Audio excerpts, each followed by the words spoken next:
Stan, come here. Mount me. What? Oh, no. Back here.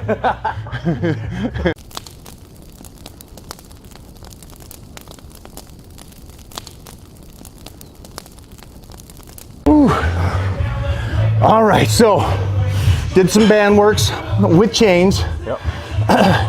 On the bench was 185 pounds. Yep. To the viewer, explain to that, because they're gonna go, wait a minute, you bench more than that. Yep. So was it 185? So it was 185 pounds with 100 pounds of band and 40 pounds of chain. Okay. Now, A side? together, Each side? Okay. Together. So you're talking 285 with the band and then about 335 with the chain, roughly. Gotcha.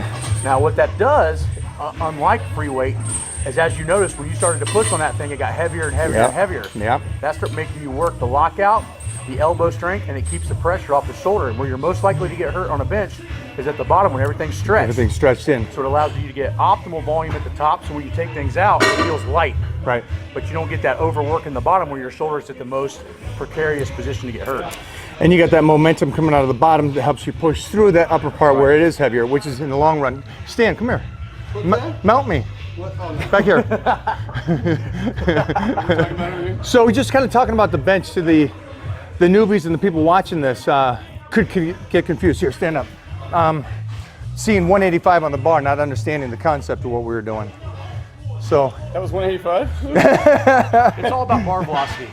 Think of it in this perspective. Take a 10-pound plate. If I take a 10-pound plate and set it on your hand, does it hurt? No. But if I take it from 3 feet and drop the same weight, it just broke your finger.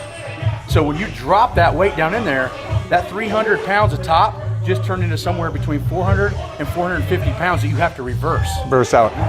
It's all physics. Yeah. What I love is that as a power lifter, you've done this. Yeah. And as a hybrid of everything, you've done this.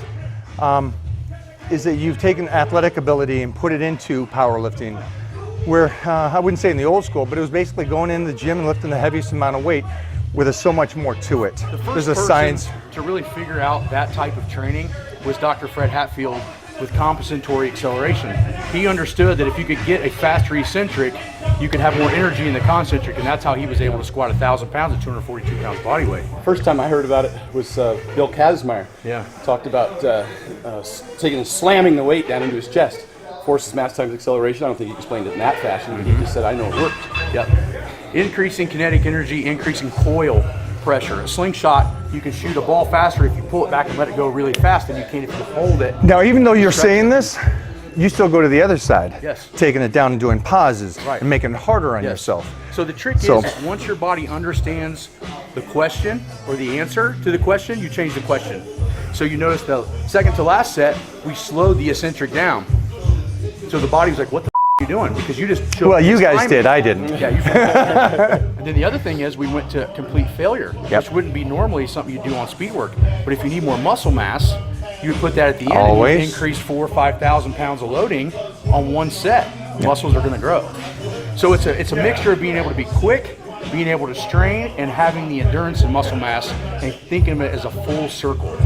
Jack, be nimble. That's right, Jack, be quick. So that was the one thing that I always liked, is that with my training, putting yourself in a weaker position or doing the speed work is something. People say, hey, how do you train for your birthday squats? I don't. I train like we train. That is always there. The birthday squats, in the sense of doing 50 reps with 315, is there if you're training right. Yeah, and like you just showed, you train mostly like a bodybuilder, but you're a hybrid. Wow, whoa. Right? Why do you have to go there? And powerlifting. Whoa, wow. Here's the thing though, you're able to keep up with a guy on reps, on something that's burned you out on what I'm good at, and now you can still hang with the reps after I smoked your CNS. He's too kind. See how he came back around and was nice there at the end? It's all compliment. I mean, it's serious shit. Damning you with faint praise. Because I think a lot of us all get caught up in what we like to do, but we don't forget that maybe that's not what our body needs to get better. I agree with that 100%. I agree that it's you got to do the things that you're bad at. And you got to bounce ideas off of people that have been there. You guys have been there a long time. I ask Stan all the time about training. I ask you guys both about dieting stuff. You have to use your pool of your library of people that are your friends and bounce ideas off each other. Because you might call me and say, hey, Matt, how do you do this? How do you do that? Calf training. Calf training, Yeah. exactly. I just use them to borrow money. If I borrow it, yeah. You got a $5 on it. Exactly. Borrow Keep it money. light. Let's do some arms, boys. Yeah.